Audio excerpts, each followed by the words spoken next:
रामलाल कांपते हाथों से उस घड़े को लेकर घर आया। उसने तुरंत समझ लिया कि यह बाबा की कृपा है। वह दौड़कर खाटू श्याम मंदिर गया और बाबा के चरणों में शीश नवाया। ये कहानी है राजस्थान के सीकर जिले में स्थित खाटू धाम केवल एक मंदिर नहीं, बल्कि करोड़ों भक्तों की आस्था का जीवंत केंद्र है। यहाँ विराजमान खाटू श्याम बाबा को कलियुग का अवतार कहा जाता है। कहा जाता है कि जो सच्चे मन से बाबा को पुकारता है, उसकी झोली कभी खाली नहीं रहती। बाबा के ऐसे ही अनगिनत चमत्कारों में से एक चमत्कार की यह कथा आज भी भक्तों को श्रद्धा से भर देती है। ये घटना कई वर्ष पूर्व की है। राजस्थान के एक छोटे से गांव में रहने वाला रामलाल नाम का एक किसान था। वह अत्यंत ईमानदार, मेहनती और धार्मिक स्वभाव का व्यक्ति था। उसके पास थोड़ी सी जमीन थी, जिससे वह अपने परिवार का पालन पोषण करता था।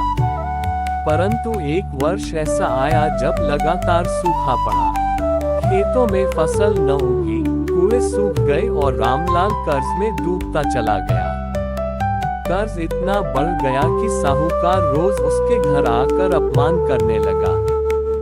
रामलाल की पत्नी और बच्चे भूखे रहने लगे। कई बार रामलाल का मन टूट गया, लेकिन उसके दिल में एक ही सहारा था, खाटू श्याम बाबा। उसने बचपन से बाबा की महिमा सुनी थी, पर कभी खाटू धाम जाकर दर्शन नहीं कर पाया था। एक रात जब साहूकार ने अंतिम चेतावनी दी कि अगर कर्ज नहीं चुकाया तो घर और जमीन छीन ली जाएगी, तब रामलाल पूरी तरह टूट गया। उसी रात उसने बाबा को सच्चे मन से पुकारा। हाथ जोड़कर रोते हुए बोला, हे श्याम बाबा, अगर आप मेरे हैं तो मेरी लाज रख लेना। अब मेरे पास आपके सिवा कोई नहीं। उसी रात रामलाल को स्वप्न आया। स्वप्न में उसने देखा कि एक तेजस्वी योद्धा हाथ में धनुष लिए उससे कह रहा है, डर मत भक्त, मैं तेरे साथ हूँ।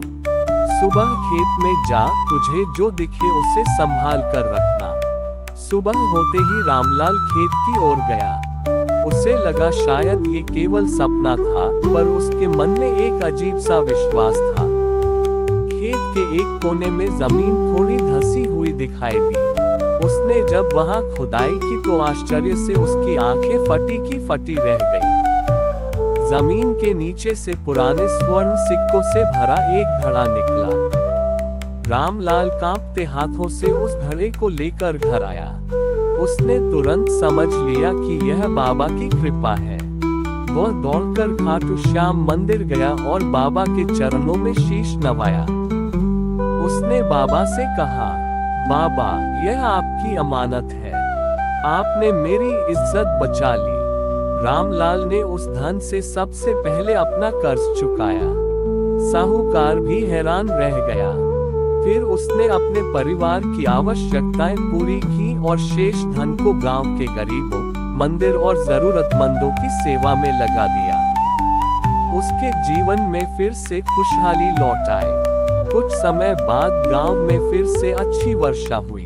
खेतों में हरियाली छा गई। लोग रामलाल से पूछते कि यह सब कैसे हुआ। रामलाल बस इतना ही कहता, ये सब मेरे बाबा श्याम की लीला है। जो उन पर विश्वास करता है, वह कभी खाली हाथ नहीं लौटता। आज भी यह कथा खाटू धाम में श्रद्धा से सुनाई जाती है। ये चमत्कार हमें सिखाता है कि बाबा श्याम धन या चमत्कार नहीं, बल्कि भक्त की श्रद्धा देखते हैं। जब मन पूरी तरह समर्पित हो जाता है, तब बाबा स्वयं राह दिखाते हैं। खाटू श्याम बाबा का ये चमत्कार यही संदेश देता है, हारे का सहारा बाबा श्याम हमारा। जो हार मानने की कगार पर हो, अगर वह सच्चे मन से बाबा को पुकार ले, तो बाबा उसकी तकदीर बदल देते हैं।